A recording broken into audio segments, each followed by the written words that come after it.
गांव की आवाज जाके दिल्ली में उठाएंगे, केहू जौन किया नहीं करके दिखाएंगे। करीब 20 साल पहले रील और कैसेट वाली दुनिया में जब ये गाना निरहुआ ने गाया होगा तो उन्हें भी नहीं पता रहा होगा कि एक दिन सच में उन्हें मौका मिलेगा गांव की बात दिल्ली में जाकर उठाने का, और ये मौका उन्हें देगा उत्तर प्रदेश का जिला आजमगढ़। लेकिन सपा के गढ़ ने निरहुआ को यह मौका दिया क्यों, ये जानना बेहद जरूरी है, क्योंकि 2019 आम चुनाव में इसी जनता ने उन्हें हरा दिया था और अब करीब 3 साल बाद उनको जिताकर उन्होंने दिल्ली भेज दिया है। तो सबसे पहले समझ लीजिए कि केवल एक वादा करके निरहुआ दिल्ली पहुंच गए। आजमगढ़ की जनता को निरहुआ के ये वादा इतना पसंद आया कि उन्हें पहली बार सांसद बनाकर ही दम लिया। दरअसल उपचुनाव प्रचार के लिए जब दिनेश लाल यादव निरहुआ मैदान पर उतरे तो उनकी जुबान पर बस यही बात थी, 2 बरिस का मौका है, एक बार जिताए दिया, अगर नीक ना करब त हरा दिया लोगन।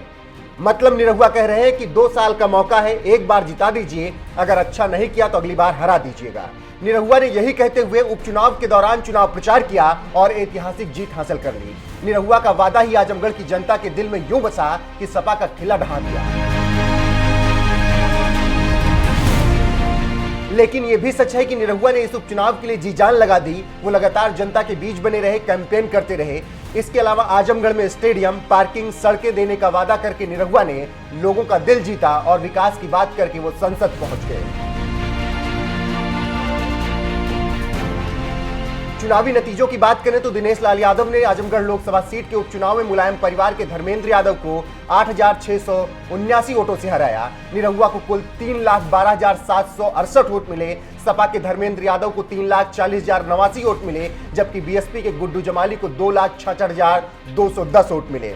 आजमगढ़ सीट पर 1989 के बाद से सपा और बसपा का ही दबदबा रहा है। एक बार रमाकांत यादव ने 2009 में भाजपा की तरफ से यहां जीत दर्ज की थी। फिलहाल अभी वो समाजवादी पार्टी में है, लेकिन अब एक बार फिर से आजमगढ़ में कमल खिला है और निरहुआ दिल्ली पहुंच गए हैं। बहरहाल सुनिए जीत के बाद दिनेश लाल यादव निरहुआ क्या कुछ कह रहे हैं। प्रधानमंत्री जी और पूजनीय मुख्यमंत्री जी, डबल इंजन की सरकार जो चल रही है और जिस तरह से पूरे देश में अच्छा काम हो रहा है, कहीं न कहीं आजमगढ़ भी उसी से प्रभावित होकर के और यहाँ कमल खिलाया है। एक उम्मीद में कमल खिलाया है कि जैसे बाकी जगह का संपूर्ण विकास हो रहा है वैसे आजमगढ़ का भी होगा, और इस उम्मीद पे हम लोग खरा भी उतरेंगे।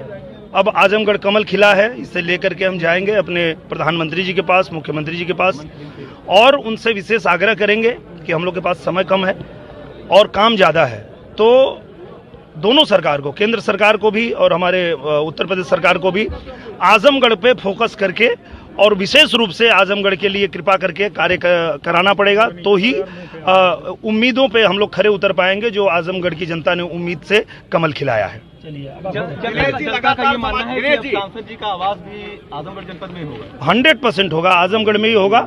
और आजमगढ़ में वैसे भी मेरा, आप लोगों को बता दूं, मेरी मौसी का घर आजमगढ़ ही है, मेरे बुआ का घर आजमगढ़ है, मेरी दीदी का घर आजमगढ़ है। तो जिनको लगता है कि मैं बाहर से आया हूं वो लोग भ्रम में हैं, उनको पता ही नहीं है कि मेरा पूरा बचपन आजमगढ़ में बीता है। मैं ज़्यादातर मेरे दोस्त मित्र साथी और जितने सहयोगी हैं सब आजमगढ़ में हैं। जितने साथी कलाकार आपको दिख रहे थे चुनाव के दौरान वो सब आजमगढ़ के हैं। तो मैं आजमगढ़ में ही रहूंगा और आजमगढ़ के लिए काम करने ही आया हूँ। और जी दिनेश जी, समाजवादी पार्टी लगातार कह रही थी कि नाचने गाने वाले लोग हैं, इनकी राजनीति में क्या जरूरत है, क्या जवाब देना चाहेंगे आज? नहीं, मैं उनको जवाब देने की मुझे जरूरत नहीं है। मुझे लगता है जनता ने उनको जवाब दे दिया है और हम लोग तो बस अब जनता के सेवक बने हैं, जनता की सेवा करेंगे।